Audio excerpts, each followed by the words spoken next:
When I moved to Germany in the fall of 2013, their government was passing a law that was one of the first in the world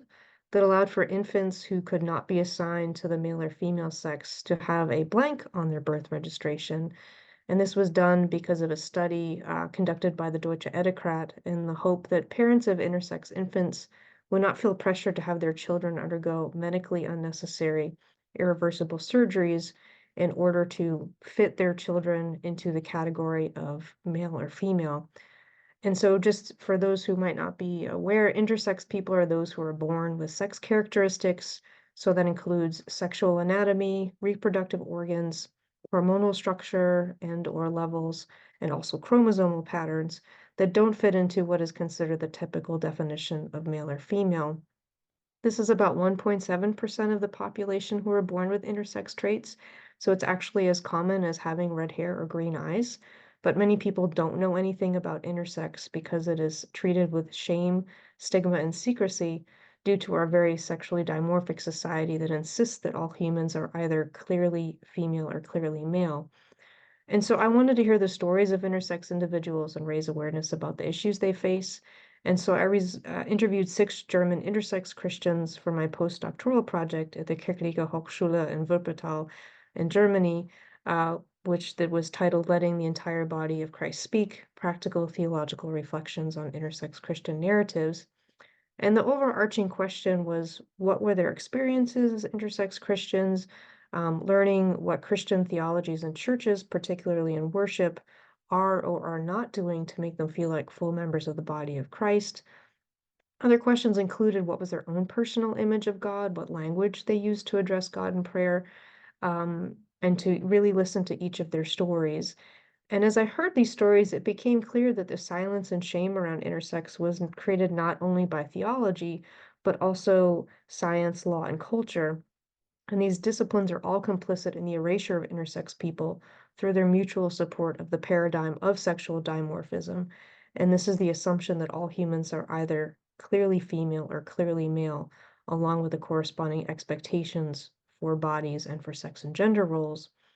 And so the book therefore considers each of these disciplines and how they have contributed to the erasure of intersex people because of their being steeped in sexual dimorphism. And the book is very much centered in the interviews with my interview partners. And I argue that by moving from a paradigm of sexual dimorphism, where all humans are either unequivocally and exclusively male or unequivocally and exclusively female, trying to move towards sexual polymorphism, which allows for a spectrum of sex and gender to promote the full humanity and flourishing of intersex people, with the goal of creating a world where they are no longer coerced or forced to undergo these non-consensual, medically unnecessary treatments, where they no longer experience human rights violations because of their lack of legal protection, where they're no longer made to feel inhuman and other due to epistemic injustice stemming from sociocultural norms and stereotypes,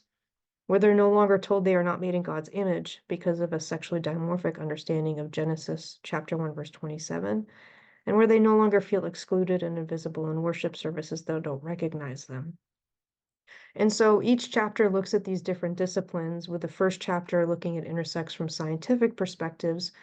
trying to explain the science of sex differentiation, the various forms of intersex variations themselves, the history of the medical treatment of intersex individuals, and the need for new models of treatment that are patient-centered and allow intersex people to make their own decisions.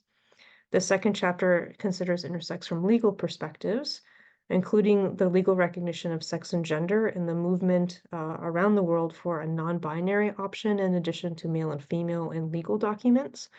The question of the legality of informed consent for the medical treatment of intersex, because so many of these interventions take place on infants and children before they can consent for themselves.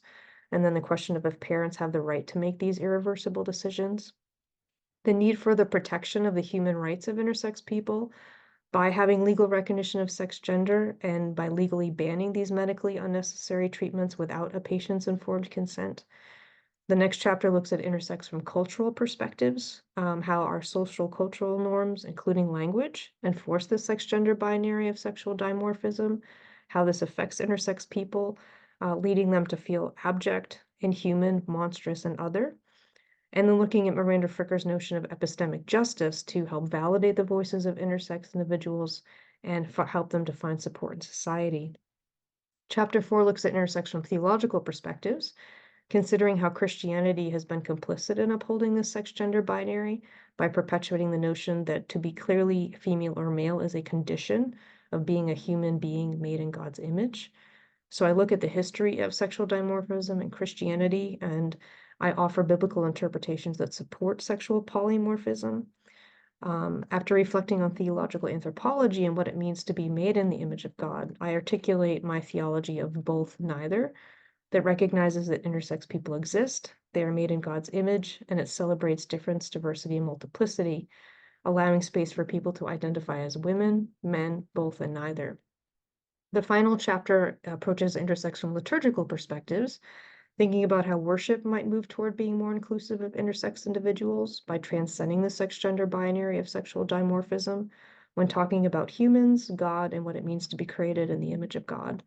So I look at the history of sex and gender in the liturgy, how liturgical texts that only use feminine and masculine language exclude intersex individuals and others who identify outside of the sex-gender binary.